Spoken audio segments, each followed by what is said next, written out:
नमस्कार मंडळी, तू ही रे माझा मितवा या मालिकेच्या पुढील भागामध्ये आज आपण पाहणार आहोत की सगळे हॉलमध्ये बसलेले असतात. तेवढ्यात अर्णवला कोणाचा तरी फोन येतो आणि बोलून तो फोन ठेवून देतो. ईश्वरी लगेच विचारते, काय झालं सर? फोन कोणाचा होता?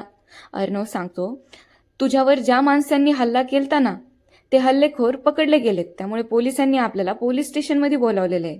हे ऐकून आता ईश्वरीला आनंद होतो, पण वल्लरीला धक्काच बसतो. तिच्या डोक्यात लगेच प्लॅटिंग सुरू होतं.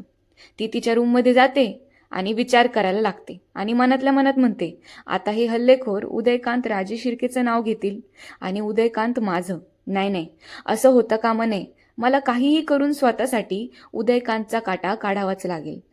तेच तिकडं अचानक ईश्वरी अर्णवच्या रूमचं दार ओपन होतं आणि रूममध्ये धूर यायला सुरुवात होते. ईश्वरी झोपेतनं जागी होते आणि जोरजोरात ओरडायला सुद्धा लागते. तिच्या आवाजाने अर्णवला जाग येते. आता ती घाबरून तिथून निघायचा प्रयत्न करते, पण आता तिचा पाय गरम गरम कोळशावर पडतो आणि तिचा पाय भाजला सुद्धा जातो. पण आता हा सगळा प्रकार पाहून अर्णव काळजीतच पडतो. काल घरात जो फायर अलार्म वाजत होता ना, तो ह्यासाठी वाजत होता की अंजली तिच्या रूममध्ये राकेश सोबतच्या सगळ्या आठवणी जाळत होती. जसं की त्या दोघांचे फोटो, त्यांनी दिलेले गिफ्ट्स आणि धागा आणि बरंचसं काय काय. आपल्याला वाटलं होतं की ही अंजली नाजूक होईल, आजारी पडेल, कदाचित ICU मध्ये पण तिला भरती करावं लागेल. पण तसं काही झालं नाही. अंजली खूप स्ट्रॉंग झाली आहे.